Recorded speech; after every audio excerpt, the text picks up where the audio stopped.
Halo guys, Assalamualaikum warahmatullahi wabarakatuh. Welcome to my YouTube channel. Saya Fajriah Novia Prasasti, NIM 192111158 dari kelas S6E. Di video kali ini, saya mau menganalisis sebuah usaha yang ada di sekitar tempat tinggal saya. Usahanya adalah Aneka Sosis Naga. Sebelum kita masuk ke materi, perkenalkan dulu dengan usaha ini. Usaha ini adalah usaha rumahan dari seorang ibu rumah tangga yang memiliki seorang anak perempuan. Karena tidak diperbolehkan bekerja oleh suaminya, maka beliau membuka usaha rumahan ini untuk mengisi kekosongan waktu. Sosis Naga Mbak Dari adalah usaha rumahan.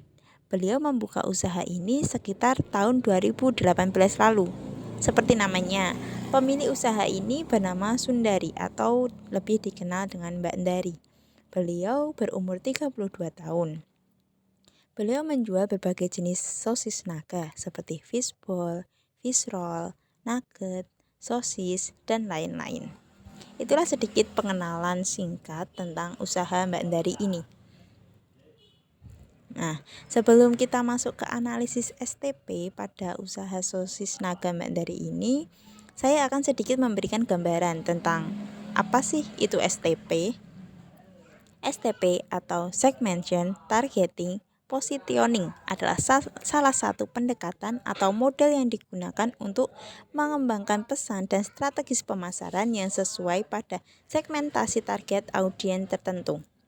Pada dasarnya, STP adalah salah satu model pemasaran yang penerapannya melibatkan 3 tahap, yaitu melakukan segmentasi pasar, menargetkan segmen yang diyakini paling menguntungkan, dan memposisikan produk yang dijual dengan cara yang paling bernilai.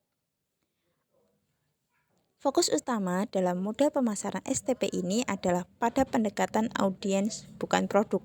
Model ini berfokus pada pemilihan segmen yang paling bernilai bagi bisnis pada saat merancang strategi pemasaran produk agar penyampaian pesan lewat lebih relevan di setiap segmen audiens tersebut. Kelebihan dari STP ini adalah yang pertama, mengarahkan dan memberikan fokus pada strategi pemasaran seperti dalam penerapan target advertising, pengembangan produk baru atau diferensiasi brand dengan mengalokasikan sumber daya untuk segmentasi target. Yang kedua, mengidentifikasi peluang pertumbuhan pasar dengan melihat pelanggan baru dan penggunaan produk. Yang ketiga, mencocokkan sumber daya perusahaan yang efektif dan efisien untuk menargetkan segmen pasar yang menjanjikan return of marketing investment yang lebih besar. Dan yang terakhir, meningkatkan posisi perusahaan menjadi lebih kompetitif. Oke, sesuai yang dijelaskan tadi, jadi metode STP ini ada 3. Yang pertama, segmentation. Yang kedua, targeting. Yang ketiga, positioning. Yang pertama adalah segmentation atau segmentasi pasar. Tahap segmenting atau segmentation dilakukan dengan membagi pelanggan menjadi sekelompok orang dengan karakteristik dan kebutuhan yang sama. Langkah ini dilakukan agar kamu dapat menyesuaikan pendekatan untuk memenuhi kebutuhan masing-masing kelompok dengan cara yang lebih efektif dibandingkan hanya dengan menggunakan satu pendekatan untuk semua pelanggan. Untuk melakukan segmentasi pasar, kita bisa menggunakan pendekatan seperti demografis berdasarkan atribut pribadi audiens seperti usia, jenis kelamin, pendidikan, pekerjaan, atau status perkawinan. Yang kedua bisa dengan geografis berdasarkan lokasi, wilayah, negara, atau kota tertentu. Yang ketiga, psikografis. Ini didasarkan pada kepribadian, nilai-nilai atau gaya hidup tertentu. Yang terakhir, perilaku. Berdasarkan mengelompokkan orang berdasarkan cara mereka menggunakan produk, loyalitas akan produk atau manfaat yang mereka cari. Analisis pada usaha sosis naga Mbak Dari ini.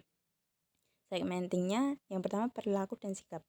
Usaha ini dapat disegmentasikan dengan pelanggan yang mana saat dia membeli olahan ini maka alasannya adalah keinginan yang kuat dari dalam dirinya. Jadi kalau dirinya sedang ingin membeli, maka dia akan beli. Kalau tidak, maka dia tidak akan membelinya. Yang kedua, demografi. Olahan ini cocok untuk semua kalangan, anak-anak, remaja, sampai dewasa. Karena ada 2 variasi rasa yang ditawarkan, manis dan juga pedas, baik laki-laki maupun perempuan.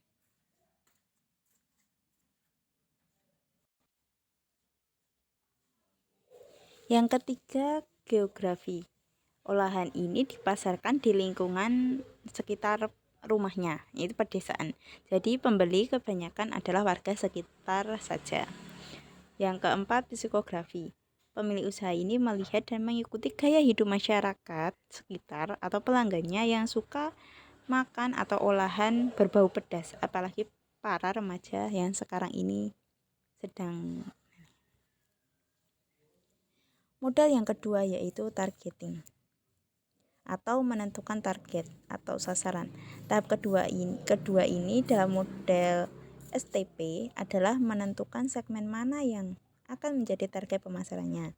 Untuk analisis dari usaha sosis naga Mbak ini, target dari usaha ini adalah masyarakat sekitar dari semua kalangan tadi, baik anak-anak, remaja, dewasa, laki-laki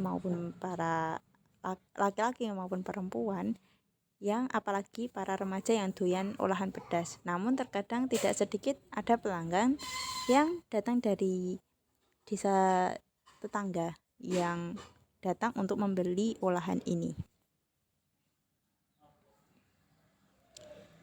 Metode yang ketiga yaitu positioning atau memposisikan produk.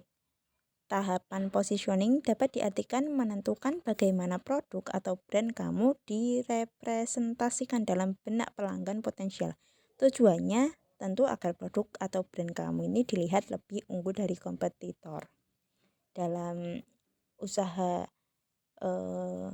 sosis naga Mbak Endari ini, dalam hal ini karena hanya ada satu pemilik usaha yang ada di wilayah ini, maka para pelanggan banyak yang datang.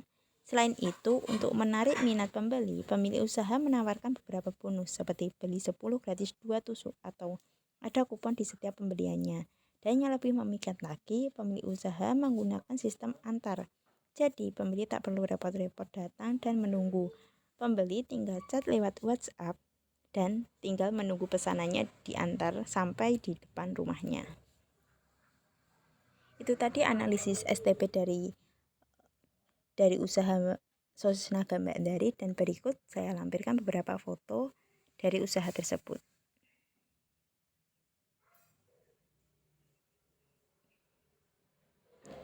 Oke, itu tadi analisis STP dari bisnis sosis naga Mbak Endari. Sekian dari saya, kurang lebihnya mohon maaf. Wassalamualaikum warahmatullahi wabarakatuh.